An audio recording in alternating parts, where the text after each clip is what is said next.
नमस्कार, मैं रागनी आप सभी का प्रभाकर एकेडमी में स्वागत करती हूँ। फ्रेंड्स, हम लोग बाल विकास पढ़ रहे थे, जिसमें से हम लोगों ने बहुत सारे टॉपिकों पर डिस्कशन कर लिया है। आज हम लोग cognition, emotion and mind mapping से रिलेटेड कुछ पॉइंटों पर डिस्कशन करेंगे। फ्रेंड्स, अगर आप लोग पिछले वीडियो नहीं देखें तो आप लोग प्रभाकर एकेडमी ज्वाइन करके प्लेलिस्ट में सारी वीडियोस एक साथ पड़ी हैं, आप लोग उसको देख सकते हैं। अगर आप लोग किसी भी स्टेट से टीचिंग का एग्ज़ाम देने जा रहे हैं तो ये वीडियो आप लोगों के लिए मोस्ट यूजफुल होने वाली है। तो आप लोग मेरे साथ बने रहिए और एक एक पॉइंट को ध्यान से देखिए। तो चलिए स्टार्ट करते हैं। संज्ञान, इसका मतलब होता है सूचनाओं का ग्रहण करना, यानी मनुष्य जिस पर्यावरण में रहता है उसे वस्तुओं, व्यक्तियों, घटनाओं आदि के प्रति अवधारणा बना लेता है, उसे ही संज्ञान कहता है।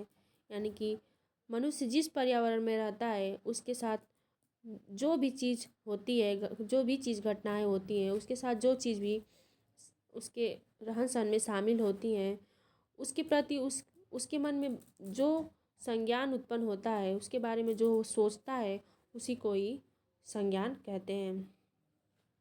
संज्ञान के अंदर बहुत सी मानसिक क्रियाएं आती हैं, जैसे कल्पना करना, चिंतन करना और तर्क करना। क्या संज्ञान के से संबंधित जो है फ्रेंड्स, कल्पना आता है, चिंतन करना आता है और तर्क करना भी आता है, इसी से संबंधित है। संज्ञानात्मक विकास के चरण, कितने चरण हैं चलिए देखते हैं। पहला है अवधान, यानी कि अटेंशन। संज्ञान का प्रयोग करते समय बच्चा पहले अवधान करता है। क्या संज्ञान का प्रयोग करते समय बच्चा पहले अवधान करता है, यानी कि किसी भी चीज़ के बारे में सोचने से पहले वो उस वस्तु को पहले देखेगा, समझेगा, फिर उसके बाद जो है कल्पना करेगा, उसके बारे में चिंतन करना स्टार्ट करता है। दूसरा है स्मृति, यानी कि मेमोरी। जब बच्चा अपने वातावरण के चारों ओर चीज़ों का अवधान कर लेता है तो वह उनसे संबंधित सूचनाओं को अपने दिमाग में इकट्ठा कर लेता है।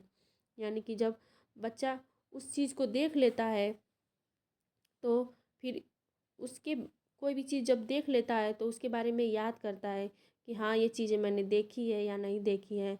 ये सब सूचना जो जो है अपने दिमाग में इकट्ठा करता है। तीसरा चरण आता है मेटा कोग्नाइजेशन। इसमें सूचनाओं को वर्गीकरण करके ही सही समय पर सही सूचना का प्रस्तुतिकरण करता है, यानी कि प्रस्तुत करता है। जब अवधान मतलब अटेंशन किसी वस्तु के प्रति उसका हो जाता है तो फिर वह उस वस्तु को याद करता है। फिर उसके बाद वो एक समय तीसरा जो स्टेज आता है कि वो निर्णय ले पाता है कि हाँ, उस वस्तु के बारे में वह जानता है या नहीं जानता है। फिर उसके बाद उस वस्तु के बारे में वह सही सही सूचना जो है बताता है। अगला पॉइंट हम लोग देखते हैं मन मानचित्रण, यानी कि माइंड मैपिंग। इसके द्वारा हम सूचनाओं का अपने संज्ञान में चित्र बनाते हैं। इसे मन की क्रियाशीलता का अनुसंधान, ये अनुसंधान फ्रेंड्स टाइपिंग में गलती हो गई है, अनुसंधान यानी कि रिसर्च भी कहते हैं, क्योंकि इसमें हम अपने मन को क्रियाशील रखते हैं और खोजबीन करते हैं। यानी कि मन मानचित्रण से मतलब है फ्रेंड्स कि किसी वस्तु के बारे में अपने दिमाग में इमेजिनेशन करना, उसके बारे में एक इमेज बना करके उस इमेज के थ्रू सोचना, ये हो जाता है मन मानचित्रण। अगला पॉइंट है संवेग, यानी कि इमोशन। क्या अगला है इमोशन, यानी कि संवेग। यह वह स्थिति होती है जिसमें व्यक्ति उत्तेजित हो जाता है। इसे अलग अलग शारीरिक परिवर्तनों द्वारा पहचाना जा सकता है। क्या संवेग संवेग को जो है, जब व्यक्ति के अंदर संवेग आता है तो जो है शरीर अलग अलग तरह से कार्य करने लगती है। जैसे जब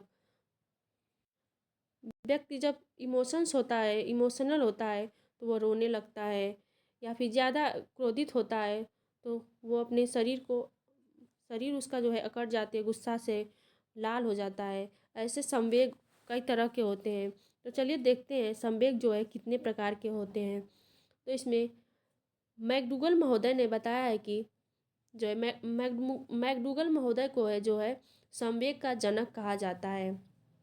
इन्होंने संवेग के जो है 14 प्रकार बताए हैं। इन्होंने कहा है कि मूल प्रवृत्तियां जो है 14 प्रकार की होती हैं जो कि संवेग से ही जुड़ी होती हैं। तो इन्होंने बताया है कि मूल प्रवृत्तियां और संबंधित संवेग, यानी कि इन्होंने कहा है कि व्यक्ति के अंदर जो है 14 प्रकार की मूल प्रवृत्तियां होती हैं और इनसे संबंधित अलग अलग संवेग उत्पन्न होते हैं। यानी कि जब मूल प्रवृत्तियां उत्पन्न होती हैं तो उनसे शरीर में अलग अलग प्रकार की जो है संवेग उत्पन्न होते हैं। तो पहला है पलायन। मूल प्रवृत्ति क्या है? पहला पलायन। पलायन में जब व्यक्ति भयभीत होता है तो वो पलायन कर जाता है। जुजुत्सा यानी कि क्रोध करना। जब व्यक्ति के अंदर जुजुत्सा होती है तो वो क्रोध करता है। निवृत्ति, निवृत्ति आती है तो व्यक्ति घृणा करता है। और जिज्ञासा है तो आश्चर्य। शिशु रक्षा है तो वात्सल्य आएगा, मतलब माँ अपने शिशु के प्रति जो प्यार लुटाती है उसे क्या कहते हैं? वात्सल्य कहते हैं। अगला है सरल यानी कि विषाद। अगला है रचनात्मक यानी कि रचनात्मक भावना। अगला है संचय प्रवृत्ति। इसका मूल संवेग क्या है? स्वामित्व की भावना। अगला है सामूहिकता। तो इसका क्या है? मूल जो है संवेग क्या है? एकाकीपन। अगला है काम यानी कि सेक्स में कामुकता। नेक्स्ट पॉइंट है इसमें आत्मगौरव। और आत्मगौरव का जो है मूल संवेग क्या है? श्रेष्ठता की भावना। अगला है दैन्य यानी कि आत्महीनता। 13 नंबर है भोजन अन्वेषण, यानी कि जब भूख लगती है तो भूख लगती है तो व्यक्ति जो है भोजन की खोज करता है। और चौथा नंबर है हास यानी कि आमोद। जब व्यक्ति खुश होता है तो हंसता है, खुश होता है। तो ये कुछ जो है जानकारी थी जिन्होंने मैकडूगल महोदय ने दिया था फ्रेंड्स। ये एग्जाम में ऐसे क्वेश्चन पूछता है कि कौन सी इसमें से मूल प्रवृत्ति नहीं है। इसमें से कुछ दे देगा, पलायन करना तो और भय ऐसे दे देगा, और एक दो चार जो है ऑप्शन ऐसे इधर उधर से दे देगा और पूछेगा इसमें से कौन सी मूल प्रवृत्ति नहीं है। तो ऐसे इसमें से एग्ज़ाम से पूछता है। तो फ्रेंड्स तो चलिए आज के लिए बस इतना ही। अगला हम लोग नेक्स्ट वीडियो में देखते हैं। तो आज के लिए इतना ही। थैंक